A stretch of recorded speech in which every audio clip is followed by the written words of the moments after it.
ಹೀಗೆ ಇದು ಯುದ್ಧ ಮತ್ತು ಗ್ಯಾಸ್ನ ವಿಚಾರಗಳಾದರೆ ಇದರ ನಡುವೆ ರಾಜ್ಯದಲ್ಲಿ ಬೈ ಎಲೆಕ್ಷನ್ ಬಿಸಿ ಇರ್ತಾ ಇದೆ. ಬಾಗಲಕೋಟೆ ಮತ್ತು ದಾವಣಗೆರೆ ದಕ್ಷಿಣ ಕ್ಷೇತ್ರಗಳಿಗೆ ನಡೀತಾ ಇರುವಂತಹ ವಿಧಾನಸಭೆಯ ಬೈ ಎಲೆಕ್ಷನ್ ಈಗಾಗಲೇ ಭಾಳ ದೊಡ್ಡ ಪ್ರತಿಷ್ಠೆಯನ್ನು ತಂದಿಟ್ಟಿದೆ. ದಾವಣಗೆರೆಯಲ್ಲಿ ನಮ್ಮ ಕುಟುಂಬದ ಕ್ಷೇತ್ರ, ಹಾಗಾಗಿ ನಮಗೆ ಟಿಕೆಟ್ ಬೇಕು ಅಂತ ಹೇಳಿ ಶಾಮನೂರು ಕುಟುಂಬ ಪಟ್ಟು ಹೊಡಿತೆ. ಇನ್ನೊಂದು ಕಡೆ ಬಾಗಲಕೋಟೆಯಲ್ಲಿ ಅಪ್ಪನ ಹೆಸರಿನಲ್ಲಿ 4 ಜನ ಮಕ್ಕಳು ಅಪ್ಪನ ನಂತರ ನಮಗೆ ಟಿಕೆಟ್ ಬೇಕು ಅನ್ನುವಂತಹ ಫೈಟನ್ನು ಮಾಡ್ತಾ ಇದ್ದಾರೆ. ಖುದ್ದು ಮುಖ್ಯಮಂತ್ರಿ ಸಿದ್ದರಾಮಯ್ಯನವರೇ ರಾಜಿ ಪಂಚಾಯಿತಿಯನ್ನು ಮಾಡಿದರೂ ಕೂಡ ಒಪ್ಪದೆ ಮೇಟಿಯವರ 2ನೇ ಮಗಳು ಬಂಡಾಯ ಸಾರಿದ್ದಾರೆ.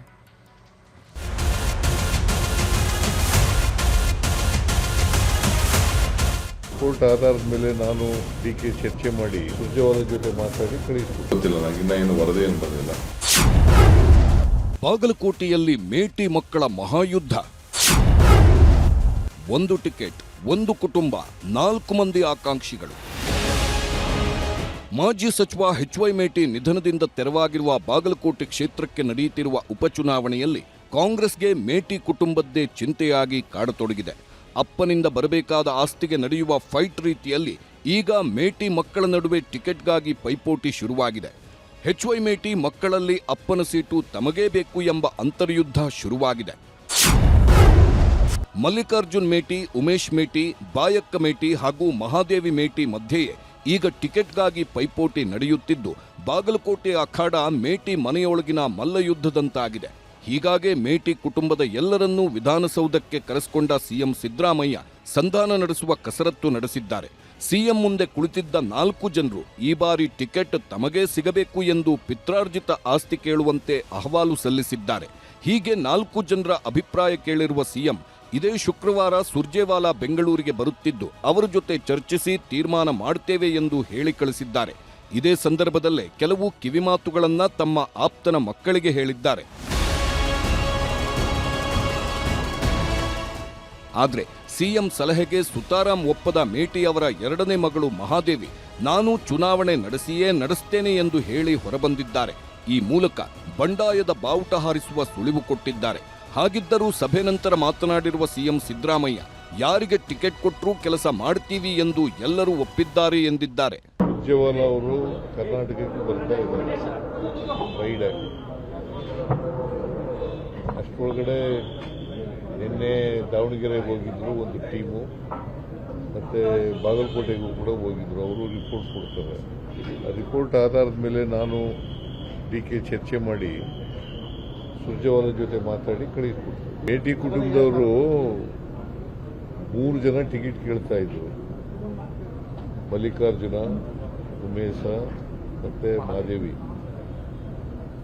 ಆ 3 ಜನ ನೀವೆಲ್ಲ ಒಟ್ಟಿಗೋಗಿ ಯಾರಿಗೆ ಟಿಕೆಟ್ ಕೊಟ್ಟರು ಕೂಡ ನೀವೆಲ್ಲ ಮಾಡಬೇಕು, ಒಟ್ಟಿಗೆ ಮಾಡಬೇಕು ಅಂತ ಹೇಳಿ ಹೇಳ್ಕಳಿಸಿದ್ದೀನಿ. ಒಪ್ಪಿದಾರ ಸರ್? ಅದಕ್ಕೆ ಒಪ್ಕೊಂಡಿದ್ದಾರೆ. ಈ ಮಧ್ಯೆ ಎಚ್.ವೈ. ಮೇಟಿ ಕಿರಿಯ ಮಗ ಉಮೇಶ್ ಮೇಟಿಗೆ ಕಾಂಗ್ರೆಸ್ ಟಿಕೆಟ್ ಬಹುತೇಕ ಫೈನಲ್ ಆಗಿರುವಂತಿದೆ. ಕಾಂಗ್ರೆಸ್ನ ಆಂತರಿಕ ಸಮೀಕ್ಷೆ ಹಾಗೂ ಸತೀಶ್ ಜಾರಕಿಹೊಳಿ ಟೀಮ್ಗಳ ಸರ್ವೆಗಳಲ್ಲೂ ಉಮೇಶ್ ಮೇಟಿ ಪರವೇ ಒಲವು ವ್ಯಕ್ತವಾಗಿದೆ ಎನ್ನುವುದು ಕಾಂಗ್ರೆಸ್ ಮೂಲಗಳು ಹೇಳುತ್ತಿರುವ ಮಾತು.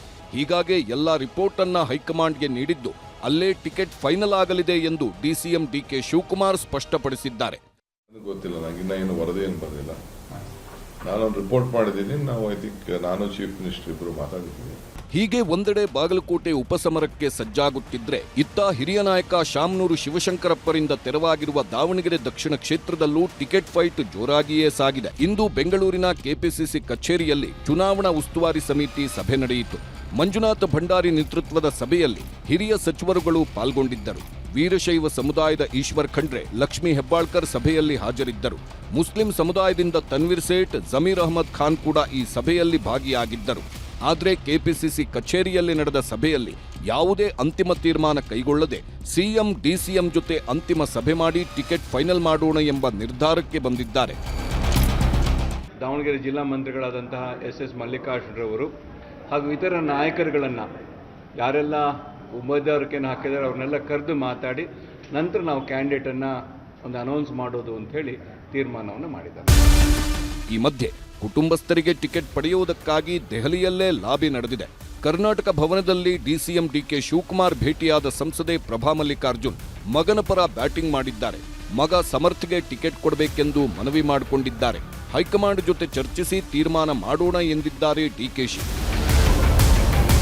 ನಾನು ನಿನ್ನೆ ಬೇರೆ ಆಸ್ಪಿರೆಂಟ್ಸ್ ಎಲ್ಲ ನಾನು ಬಂದು ಭೇಟಿ ಮಾಡ್ತಾ ಇದ್ದಾರೆ, ದಾವಣಗೆರೆಯವರೆಲ್ಲ ಬಂದು ಭೇಟಿ ಮಾಡ್ತಾ ಇದ್ದಾರೆ. ನಾನು ಇಲ್ಲಿ ಮಾತಾಡಿದ್ದೀನಿ, ಅವ್ರ MP ಅವ್ರ ಹತ್ರ ಕೂಡ ನಾನು ಮಾತಾಡಿದ್ದೀನಿ, ಬೆಂಗಳೂರಲ್ಲಿ ಅವರ ಮಂತ್ರಿ ಕೂಡ ಮಾತಾಡಿದ್ದೀನಿ. ಬೇರೆ ಆಸ್ಪಿರೆಂಟ್ಸ್ ಎಲ್ಲ ಬಂದು 3-4 ಜನ ಬೇರೆಯವರೆಲ್ಲ ಬಂದು ಕೇಳಿದ್ದಾರೆ. ನಾನು ಏನು ರಿಪೋರ್ಟ್ ಕೊಡಬೇಕು ಹೈಕಮಾಂಡ್ ಕೊಡ್ತೀನಿ, ಹೈಕಮಾಂಡ್ ಏನು ತೀರ್ಮಾನ ಮಾಡ್ತಾರೆ.